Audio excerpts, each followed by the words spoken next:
오케이. 네.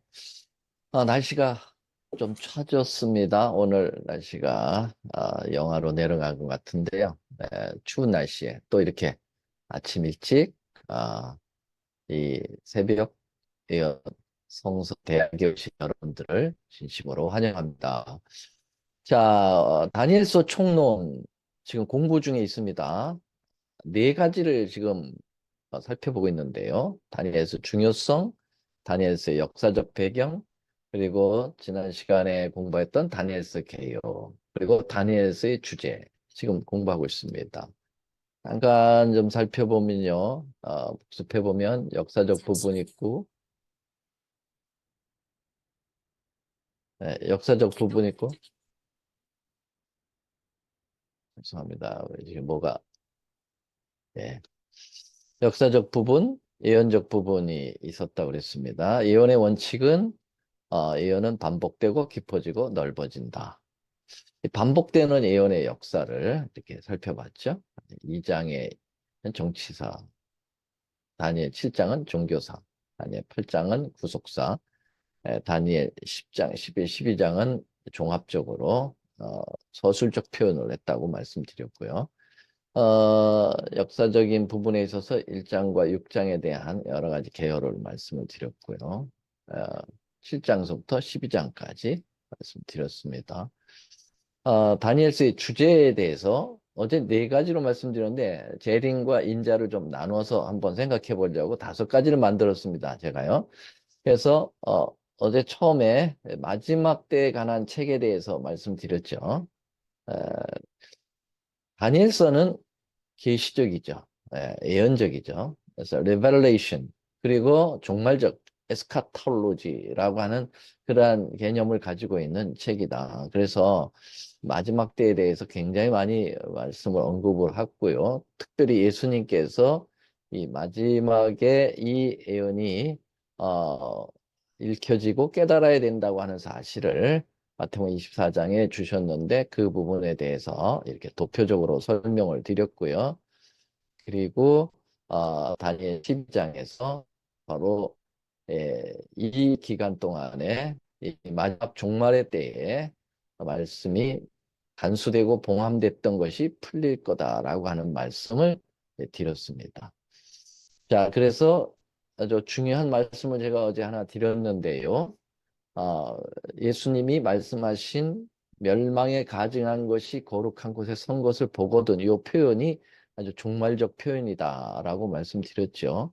이게 다니엘 11장 31절의 말씀을 인용해서 주신 말씀이었다고 우리는 어, 공부를 했습니다. 그래서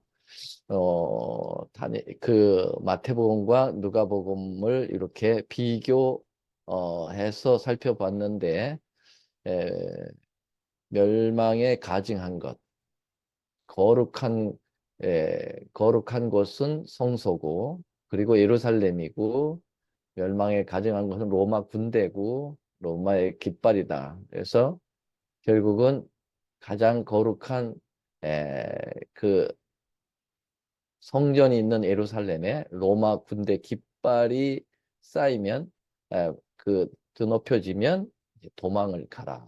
그것을 사인으로 해서 도망을 가라라고 말씀을 하셨죠. 근데 정말 AD 70년에 티투스 그 먼저 3년 전이죠. 70년 전 67년에 베스파시안의 군대가 와서 어, 예루살렘을 포위하며 로마 군대 깃발을 드높일 때 예수님의 제자들은 그리고 그리스도인들은 예수님의 이 예언을 예의주시하고 있다가 도망가서 모두 다 이제 생명을 건졌죠.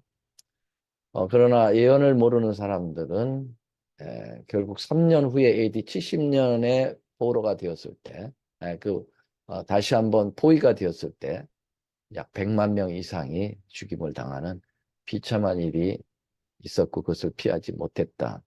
그리고 이 사실을 마지막 그 예수님 재림 직전에 있을 지구 멸망과 연관해서 말씀을 우리가 살펴봤는데 가장 거룩한 곳은 예루살렘, 예루살렘의 가장 거룩한 곳은 성소, 성소의 가장 거룩한 곳은 지성소, 지성소의 가장 거룩한 곳은 법궤, 그리고 법궤 안에 두 돌비, 그리고 거기에서 가장 십계명 중에서 빛을 보였던 화이트부인의 계시를 통해서 빛을 보였던 안식일. 이것 대신 가증한 것, 로마 군대. 다시 말하면 이 로마가 제국 로마에서 이제 교황 로마로 오게 되는데요.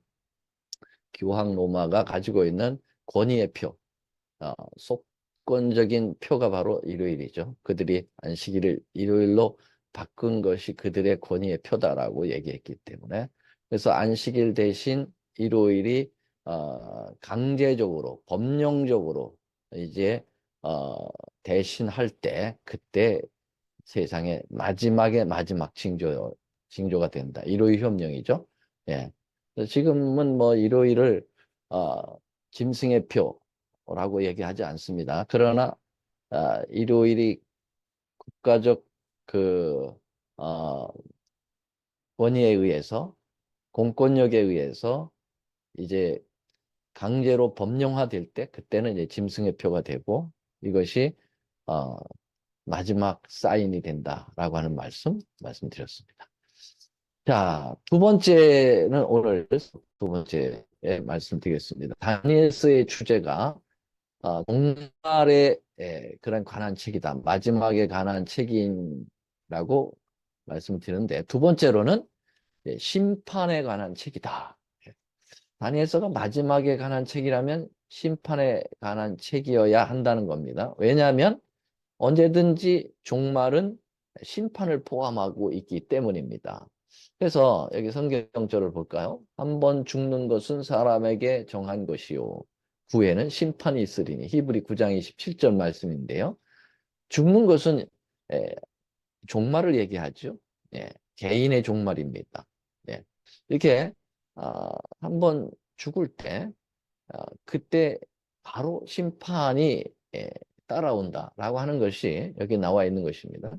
그 다음에 어, 전도서 12장 13절 14절에 구약 성경에 이제 솔로몬도 이렇게 얘기했어요. 일의 결국을 다 들었다. 다시 말하면 결국 마지막이죠. 마지막을 다 들었는데 그 다음에는 어떻게 해요? 14절에 하나님은 모든 행위와 모든 은밀한 일을 선악간에 심판하신다라고 말씀하셨죠.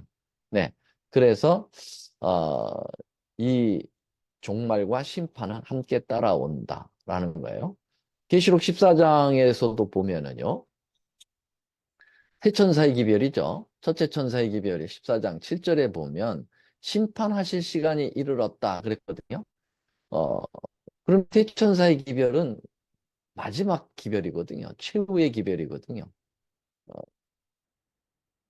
여기 교회 증언 9권 192쪽에 보면은 에, 제7의 안식 예수 재림 교인들이 파수꾼이고 빛의 전달자로서 세상에 세워졌는데 그들에게는 멸망에 가는 세상에 전할 마지막 경고가 위탁되어 있다고 그랬잖아요.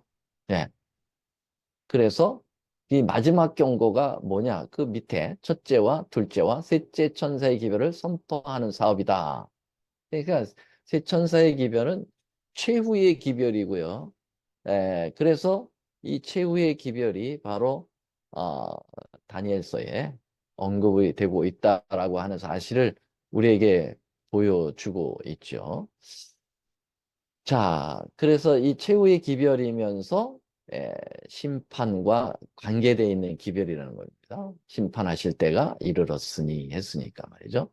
자, 다음에는 좀 재미난 그 구조를 좀 어, 말씀드리겠습니다. 다니엘서는 이제 히브리 문학 구조를 가지고 어, 기록을 했는데요. 이 히브리 문학 구조 가운데 에, 굉장히 그 자주 보여지는 그러한 구조가 있어요. 그래서 이제 카이아즘이라고 얘기하는데요.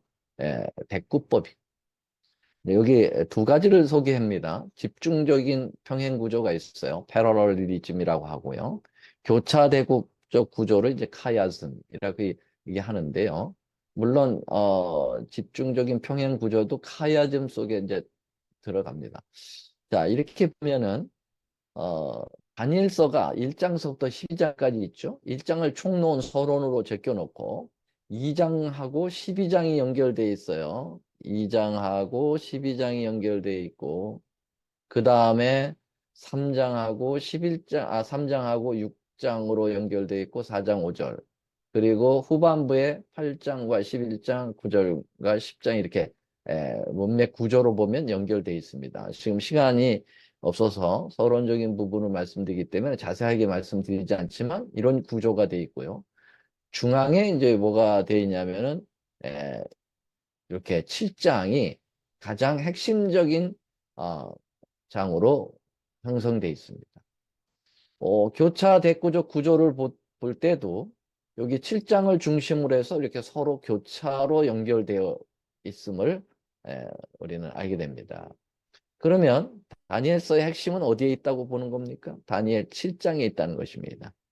그래서 다니엘 7장이 바로 에, 다니엘서 전체의 핵심적인 요소가 거기에 안에 들어있다라고 보게 되는 거죠. 그래서 어, 마치 이 구조는 모세오경도 마찬가지입니다. 모세오경의 구조로 보면 이 카야짐 구조로 형성되어 있는 거죠. 창세기, 출애굽기, 레위기, 민수기, 신명기까지 5권의 책인데요. 창세기와 끝에 처음 창세기와 끝에 신명기가 연결되어 있고 그 다음에 두 번째 책인 출애굽기와 끝에서 두 번째 책인 민수기가 연결되어 있고 그리고 가운데 정가운데 레위기가 있습니다. 그래서 모세오경의 가장 핵심은 레위기에 있습니다. 왜냐하면 거기에 많은 제사 제도가 나오고 예수님을 표상하는 그러한 제물에 대한 제사에 대한 구속에 대한 부분들이 원리적으로 거기 숨겨져 있습니다. 그래서 이런 구조로 볼 때 다니엘 7장은 뭐가 왜 다니엘서에서의 핵심이 되느냐면 심판이 나오기 때문입니다. 무슨 심판? 조사 심판이죠. 그만큼 이 심판 문제가 중요하다는 걸 보여주고 있습니다. 여기 다니엘 7장에 보면은 내가 보았는데 왕자가 놓이고 옛적부터 항상 계시니가 좌정하였다. 그러면서 이제 심판의 그 장면이 보여지고 있죠. 그 왕자는 왕이 앉는 그 자리는 다시 말하면 심판대입니다.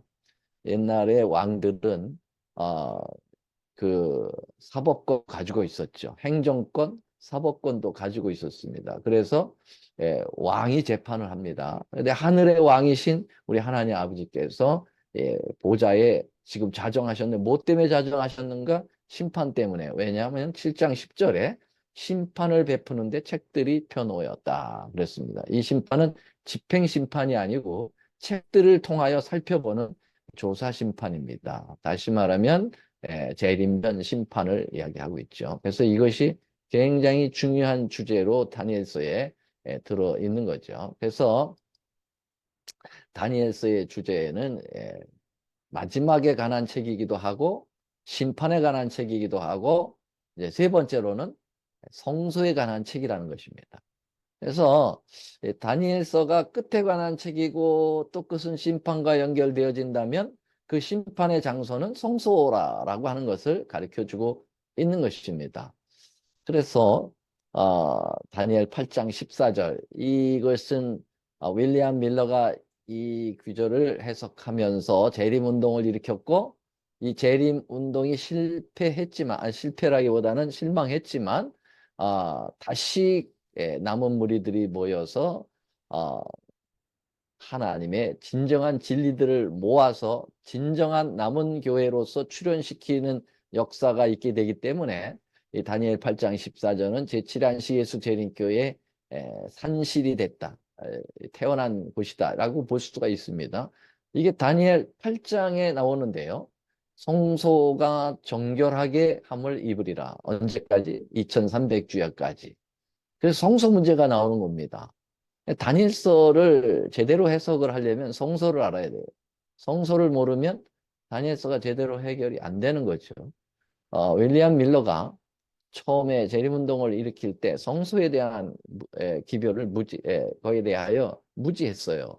그래서 이 성소를 제대로 모르니까 어, 그 예수님께서 바로 이 땅에 그 성소의 정결이 이 지구라고 생각을 해서 재림하시는 것이 성소의 정결로 본 거죠. 그래서 이 성소를 다시 깨달은 남은 무리들이 진정한 이제 기별을 진리를 어, 확보하고 그리고 이제 남은 교회가 출현하게 되는 것입니다. 그래서 이제 이 성소가 정결해진다는 뜻에 대해서는 이제 우리가 다니엘 8장을 통해서 공부하겠습니다만은 이 성소 정결이 이 정결하다는 말이 이제 차타크라는 말인데 이 차타크는 올바르게 되다, 의롭게 되다, 정당하게 되다 이제 그런 의미를 가지고 있어요. 그래서 다시 말하면 이제 요게 차타크가 수동태로 되어 있기 때문에 어, 의롭 의롭다라는 말보다는 의롭게 되다, 회복되다, 옹호되다 이렇게 수동태를 보아서 하나의 심판적 국면을 갖게 됩니다. 그래서 이 성소의 정결이라는 말은 다시 말하면 심판을 의미하고 이 심판이 이루어지는 것이 성소라고 하는 사실을 우리에게 보여주고 있습니다. 특별히 이 2300주야까지니 성소가 정결케 되리라라는 그 말씀을 구약적 배경으로 보게 되면은 에레미야 레위기 23장에 보면은 7월 10일이 대속죄일이었죠. 염키프르라고 하는 이날에 모든 백성들이 이제 성회로 모여서 대제사장이 1년에 1차 지성소에 들어가는 그러한 역사를 지켜보고 있습니다. 왜냐하면 거기에 자기의 죄가 영원히 속죄되느냐 아니면 영원히 정죄되느냐 하는 심판적 국면이 있기 때문에 그렇습니다. 그래서 레위기 16장에 보면 7월 곧 그달 10일에 있는 이 욤키프루 대속죄일이 성소의 정결과 연결되어 있다고 그랬어요. 너희가 요 앞에 정결하리라. 그래서 다니엘 8장 14절에 2300주야까지니 성소가 정결케 되리라 라는 그 말씀은 이 대속죄일의 정결을 의미한다고 볼 수가 있겠습니다. 그러면은 2300주야까지라고 얘기했기 때문에 2300주야는 구약 시대를 지나갑니다. 그렇죠? 538, 457년서부터 2300주야를 계산하면 1844년에 끝나기 때문에 이 성소가 정결케 한다는 성소는 지상성소가 아닙니다. 지상성소는 예수님께서 십자가에 달리실 때 이미 그 휘장이 위로부터 아래까지 찢어짐으로써 그 기능을 이제 막을 내렸습니다. 어, 그림자였던 그 구약 성소의 제도가 이제 실체이신 예수님이 오심으로 정지했습니다. 그러면 2300주야까지 성소가 정결케 함을 입으리라고 하는 다니엘 8장 14절의 성소는 지상 성소가 아니라 하늘 성소죠. 그래서 하늘 성소에서 우리가 1844년 10월 22일부터 예수님이 이제 조사 심판으로 성소 정결을 하고 계시다. 이제는 그것은 양과 염소의 피로 하지 아니하고 오직 자기의 흘리신 영원한 피로 영원한 속죄를 이루사 단번에 성소에 들어가셨다.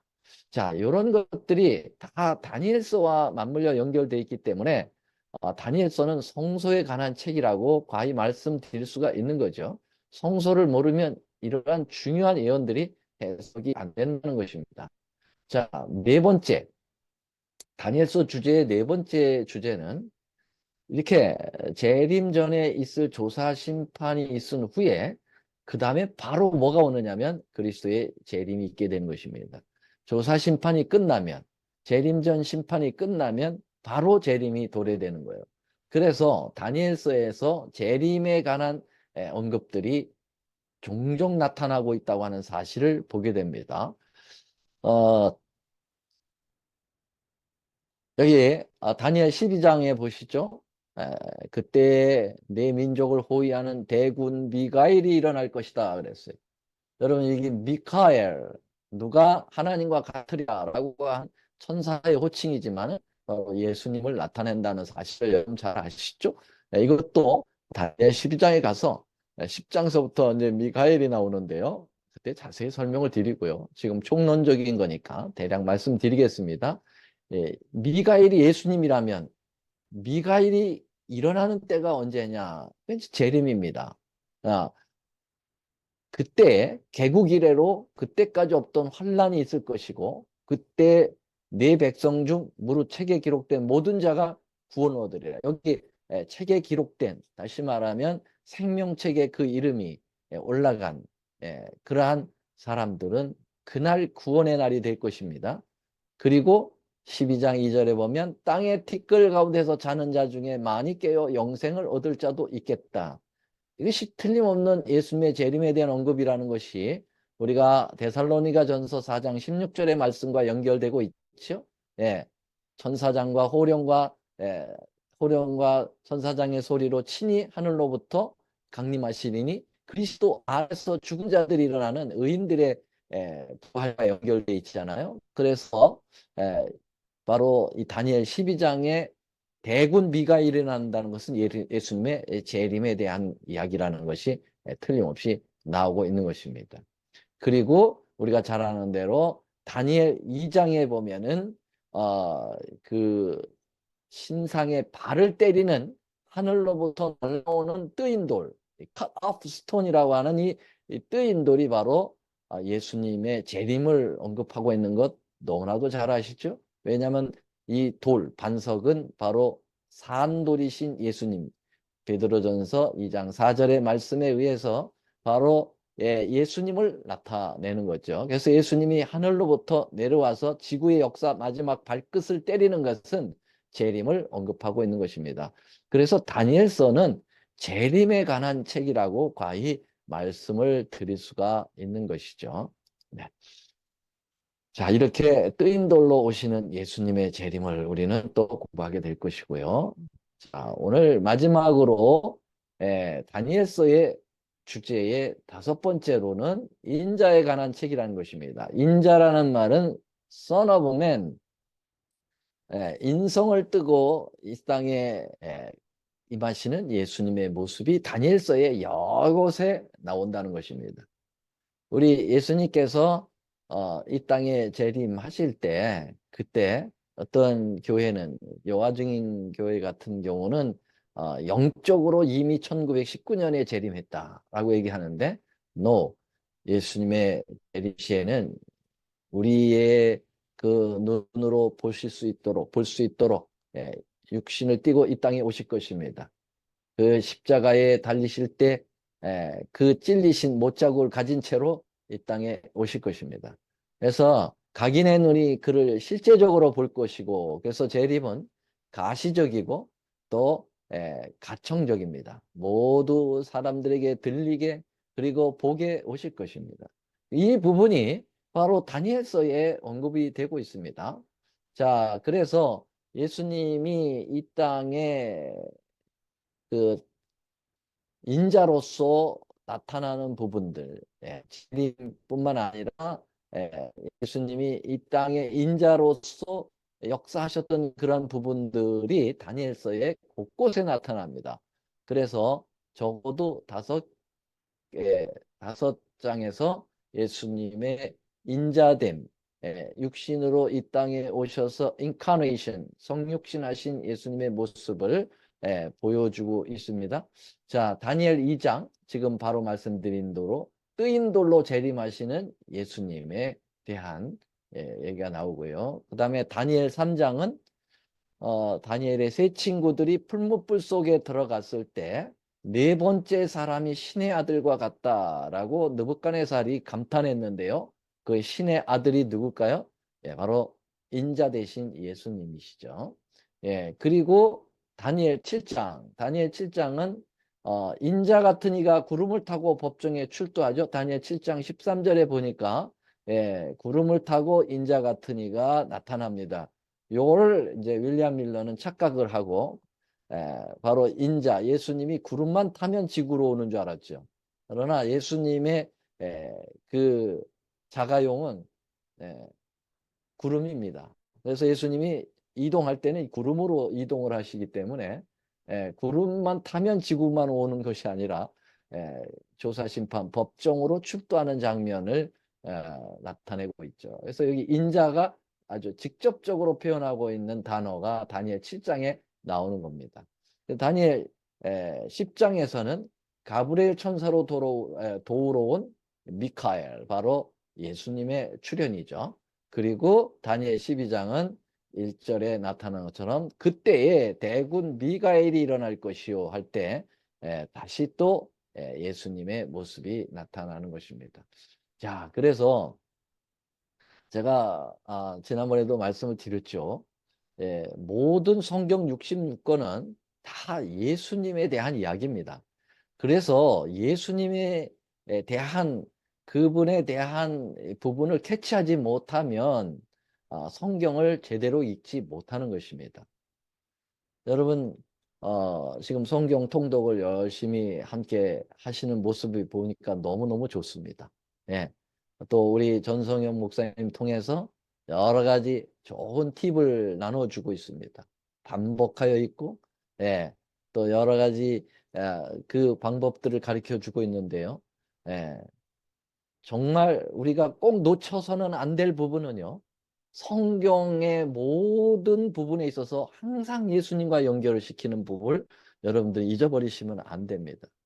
그러면 아무 소용이 없어요. 성경을 아무리 에, 많이 읽고 그리고 많은 중요한 교훈들을 캐치해낸다 할지라도 예수님을 놓치는 순간 제대로 된 성경 통독이 아닙니다. 그래서 여러분 이 다니엘서에서도 또 계시록에서도 심지어는 아가서에서라도 뭐 전도서에서라도 모든 성경 66권에서 항상 예수님을 발견하려고 노력하는 그런 마음들을 가지셔야 됩니다.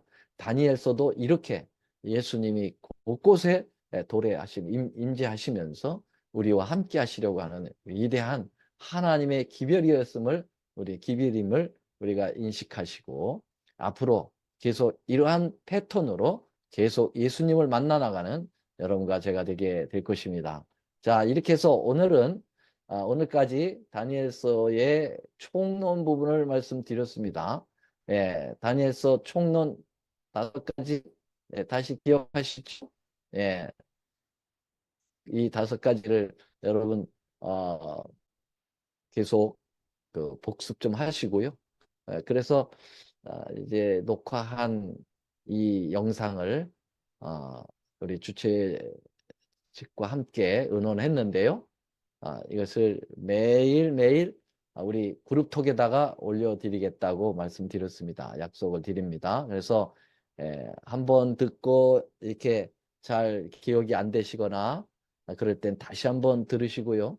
그리고 이 영상을 또 많은 곳에 좀 나누셔서 많은 분들이 공유하시고 그리고 이 그룹톡에 이 예언대학에 입학시키는 일에 여러분들이 협력해 주시기 바랍니다. 말씀이 한 말씀도 땅에 떨어뜨리지 않도록 빠지지 마시고요. 가급적이면 개근해 주시기 바랍니다. 다음 주서부터 다음 주죠. 이제 금요일까지 주중 이제 마치고요. 다음 주 월요일부터 강론으로 들어갑니다. 이제는 숲을 다 보여드렸기 때문에 이제는 나무를 보게 되겠습니다. 그래서 다니엘 1장 1절서부터 우리가 다시 공부하도록 그렇게 하겠습니다. 여러분 기대해 주셔도 좋고요. 기도하시면서 기대해 주세요. 함께 기도하겠습니다. 하늘에 계시는 우리 하나님